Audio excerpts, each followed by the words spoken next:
नमस्कार साथियों, एक बार फिर से स्वागत है हमारे YouTube चैनल डिजर्विंग आईएएस पे। मैं अमित कुमार हाजिर हूँ आपके सामने लेकर एक महत्वपूर्ण खबर को लेकर, जो कि आपके लिए जानना बेहद जरूरी है। खबर हमारी दो है, लेकिन मैंने दोनों खबर को एक साथ लेकर आया हूँ क्योंकि दोनों खबर एक दूसरे से रिलेट करते हैं।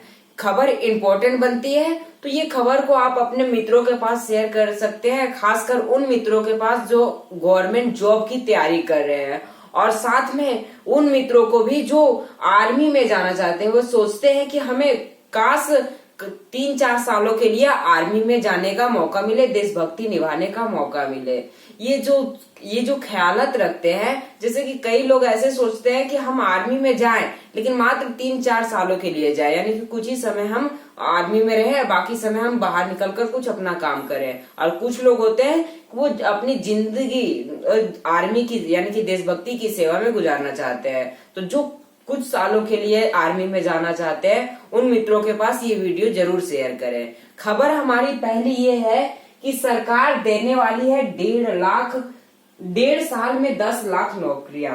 यानी कि मोदी सरकार है वो मात्र 1.5 सालों यानी कि 18 महीने में 10 लाख सरकारी नौकरियां देने वाली है, और ये विभिन्न मंत्रालयों में देने वाली है। ये जो खबर निकल कर आई, ये 14 जून को सुबह लगभग 10 बजे के आसपास पीएमओ, जो कि पीएमओ ट्विटर हैंडल है, उस पर मोदी जी के द्वारा ट्वीट किया गया कि हम 1.5 सालों में 10 लाख सरकारी नौकरियां देने वाले हैं, और वो भी अलग अलग कैडर में देने वाले हैं। और इसके 5 घंटे के बाद जो हमारे रक्षा मंत्री है राजनाथ सिंह, उनका ट्वीट आया। उन्होंने कहा कि हम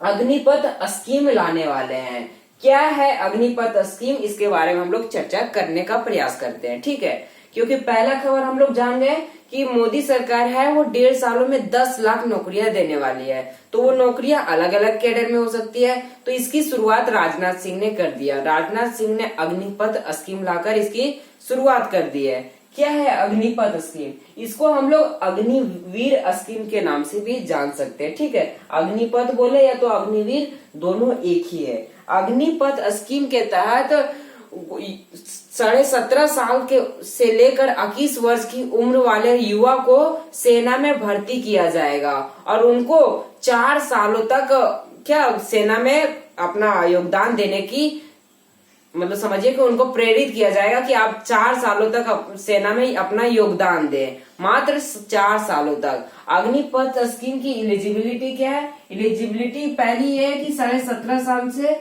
लेकर 21 वर्ष उम्र होनी चाहिए।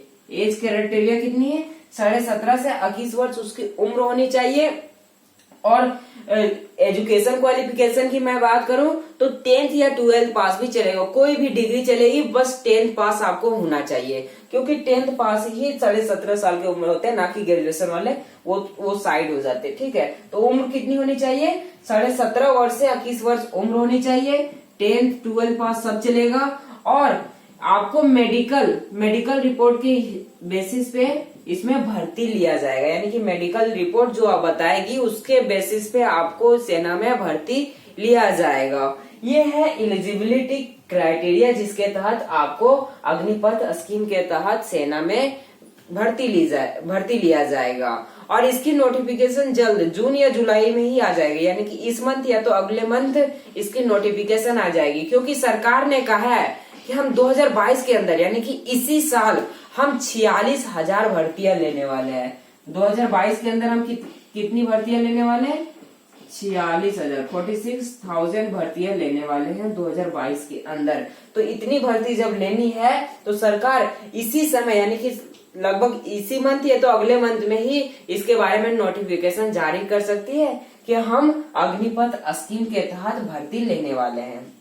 और इसका टेन्योर कितना होगा? 4 साल, यानी कि आप वहां पर मात्र 4 सालों तक ही नौकरी कर सकते हैं। 4 सालों के बाद आपको रिटायर कर दिया जाएगा। और रिटायर कितने % को किया जाएगा? मात्र 25% को ही वहां पर परमानेंट सीट दी जाएगी, और 75% को वहां से रिटायर कर दिया जाएगा। यानी कि आपकी परफॉर्मेंस रिपोर्ट के हिसाब से, यानी कि 25% जो हमारे युवा होंगे सेना में, अग्निवीर होंगे, मतलब उनकी जो परफॉर्मेंस होगी उसके हिसाब से उनको वहां पर रख लिया जाएगा। और जो 100% में से 25% युवा यानी कि अग्निवीर को परमानेंट सीट दे दी जाएगी और 75% को रिटायरमेंट दे दी जाएगी।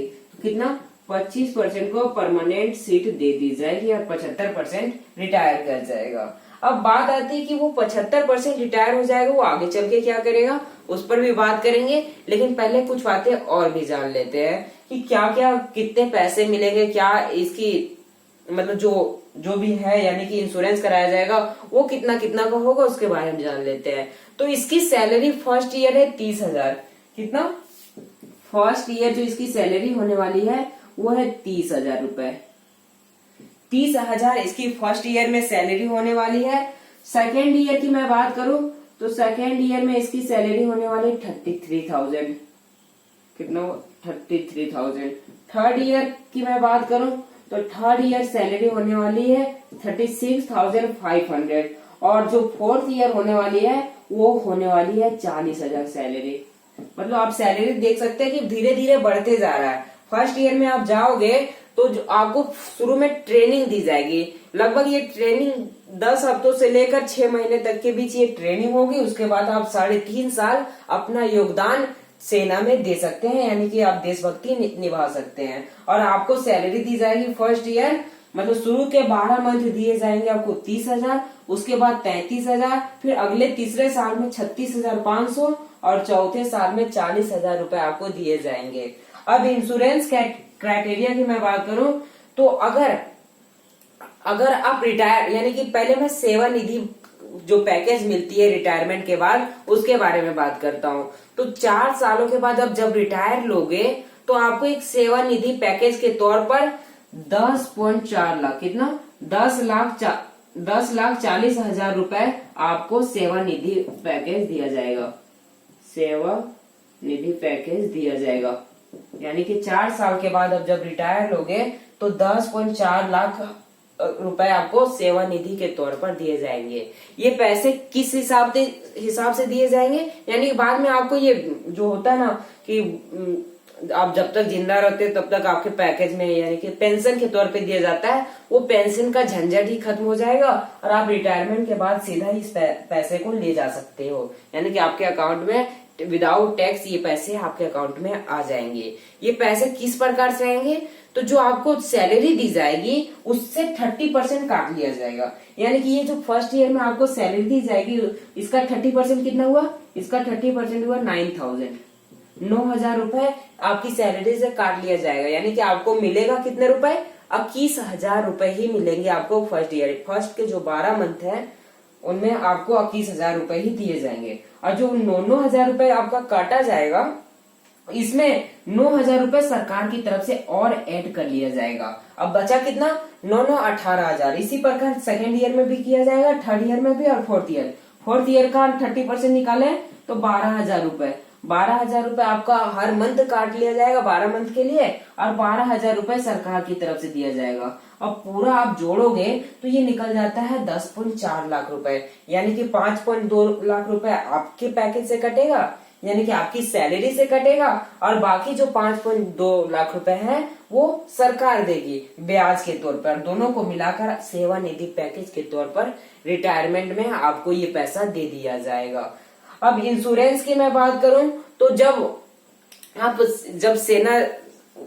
अग्निवीर रहेंगे, सेना में भर्ती रहेंगे, उस समय अगर आपकी मृत्यु हो जाएगी तो आपको सरकार की तरफ से लगभग 1 करोड़ के आसपास 92 लाख के आसपास आपको पैसे दे दिए जाएंगे। इंश्योरेंस कराया जाएगा आपका 48 लाख रुपए का और वो जो डिजेबिलिटी वाला है यानी कि आप सेना के दौरान विकलांग हो जाते हैं तो उसके हिसाब से भी आपको पैसा दे दिया जाएगा। विकलांग होने की जो क्राइटेरिया दी गई है वो अगर आप 100% विकलांग हो जाएंगे यानी कि आप कुछ काम नहीं कर पाएंगे तो आपको दिया जाएगा 44 लाख रुपए। ये लाख में लिख देता हूँ, 50 यहाँ देने में दिक्कत हो रही है। और कितना 100% आप विकलांग हो जाओगे तो आपको दिया जाएगा 44 लाख रुपए। और फिर अगर आप 25% विकलांग होते हैं यानी कि 75% तो आपको 25 लाख रुपए दिए जाएंगे। कितना? अगर आप 100% डिजेबल हो जाते हैं किसी काम करने के लिए, यानी कि विकलांग जो समझते हैं ना, अगर 100% विकलांग हो जाते हैं तो आपको 44 लाख रुपए मिलेंगे, यानी कि पैकेज इंश्योरेंस के तौर पर। और अगर 75% डिजेबिलिटी आ जाती है आप में तो आपको 25 लाख मिलेंगे। और अगर 50% डिजेबिलिटीज आ जाती है तो आपको मिलेगी कितनी, 15 लाख रुपए। यानी कि इस हिसाब से आपको रखा जाएगा। मृत्यु हो जाएगी तो जो आपका 48 लाख का इंश्योरेंस कराया जाएगा और साथ में जो 100% डिजेबिलिटीज वाला दोनों को जोड़कर, तो 48 और 44, 8 और 12 यानी कि 92 लाख रुपए आपको आपके परिवार को मिल जाएगा। ठीक है, जब आप वहां पर शहीद हो जाते हैं, अगर आप वीर गति को प्राप्त हो जाते हैं तो आपके परिवार को 92 लाख रुपए ये पैकेज के तौर पर मिल जाएगा, यानी कि पेंशन के तौर पर, सेवानिधि पैकेज के तौर पर आपको के परिवार को मिलेगा। किस हिसाब से, 100% डिजेबिलिटीज यानी कि 44 लाख और 48 लाख का इंश्योरेंस यानी कि 92 लाख रुपए आपके परिवार को मिलेगा। और डिजेबिलिटीज का क्राइटेरिया क्या है, 100% आप विकलांग हो जाते हैं तो 44 लाख रुपए, 75% होते हैं तो 25 लाख और 50% तो 15 लाख। ये तय कैसे किया जाएगा, ये भी मेडिकल बेसिस पर तय किया जाएगा। अब बात आती है, हमें मात्र 4 सालों के लिए सेना में जाना है तो फिर छुट्टी किस हिसाब से मिलेगी, छुट्टी तो चाहिए उनको, तो आपको साल में मात्र 30 दिनों का छुट्टी मिलेगा। और अगर आप बीमार हो जाते हैं, सिकनेस अगर आपको आ जाती है तो आपको मेडिकल बेसिस पे ज्यादा छुट्टियां मिल सकती है। ठीक है, लेकिन अगर बीमार नहीं होते हैं तो आपको मात्र 30 दिनों का साल में छुट्टी दे दिया जाएगा, यानी कि 30 के 120 दिनों का आपको 4 सालों में छुट्टी मिलने वाला है। ये तो रही अग्निपथ स्कीम के बारे में। खास बात यह है कि अग्निपथ स्कीम के तहत जिनको लिया जाएगा, जो भी युवा सेना में भर्ती होंगे उनको अग्निवीर के नाम से जाना जाएगा। ये सबसे बड़ी उपाधि हम लोग समझ सकते हैं कि यानी कि आप 4 सालों के बाद जब आओगे अपने घर वापस लौटकर, तो आपको अग्निवीर के नाम से जाना जाएगा। और ये सबसे अच्छी बात है, ठीक है, कि आपको अग्निवीर एक नई उपाधि, नया टाइटल दे दिया जाएगा, अग्निवीर। अब बात करते हैं कि इसका गलत मतलब नेगेटिव चीजें भी निकल कर आ सकती है। कैसे कि अगर आप 4 सालों के बाद रिटायरमेंट लेते हो तो ऐसा उनको, वो तो बेरोजगारी का शिकार हो जाते हैं। और बेरोजगारी के शिकार में अगर वो गलत ऑर्गेनाइजेशन से जुड़ सकती है जो देश के अंदर आतंकी हमले करवाते हैं, तो फिर क्या होगा, क्योंकि उनको आर्मी ट्रेनिंग दी जाती है तो लोगों को मतलब वो जो गलत ऑर्गेनाइजेशन होती है वो सोचेगी कि ये आर्मी ट्रेनर है तो हम इसको अपने अंदर शामिल कर लेंगे, तो ऐसा भी हो सकता है। तो आप नेगेटिव थॉट्स मत सोचिए, कुछ पॉजिटिव भी सोचिए। ऐसा भी हो सकता है कि वो 4 साल देश की सेवा करेगा तो उसमें हो सकता है कि कूट कूट कर उसमें देशभक्ति की भावना जग सकती है। फॉर एग्जाम्पल आप इजराइल और ये रसिया, साउथ कोरिया, ये सब देशों में देखिए तो इजराइल, साउथ कोरिया, ये रसिया, इन सब देशों में 1 से 2 सालों की ही सेना में भर्ती ली जाती है। इतने सालों के लिए ही कंपलसरी कर दिया गया है कि आप सेना में रहोगे। अब जब वो 2 सालों के बाद बाहर आते हैं तो क्या अपने यहाँ आतंकी हमला कराते हैं? अब इजराइल को ही देखिए, इजराइल में आपको कहीं आतंकी हमले मिलते हैं? नहीं मिलेगा। इजराइल की सेना बहुत ही मतलब वो अपने देश के प्रति बहुत ज्यादा प्रेम रखते हैं, उनमें बहुत ज्यादा देशभक्ति होती है। हमारे अंदर भी देशभक्ति है, ये हम लोग गर्व से कर सकते हैं, लेकिन इजराइल की सेना थोड़ा अलग तरीके से है। और वहां पर भी 2 सालों के लिए स्कीम चलाई जाती है तो वहां पर आतंकी हमले नहीं होते। तो ये सोचना गलत है कि हमारे जो सैनिक है जो 4 सालों के बाद रिटायर होंगे वो गलत लाइन में जाएंगे, ये हमारा सोचना गलत है। क्योंकि लोगों को लगना चाहिए, क्योंकि हो सकता है कि हमारी सेना को अलग तरीके से ट्रेन किया जाता है, और ट्रेन किया जाता है मतलब कुछ भी हो सकता है, लेकिन हमें पॉजिटिव सोचना चाहिए। अब बात आती है कि अब वो 4 सालों के बाद क्या करेंगे, यानी कि बेरोजगार हो जाएंगे।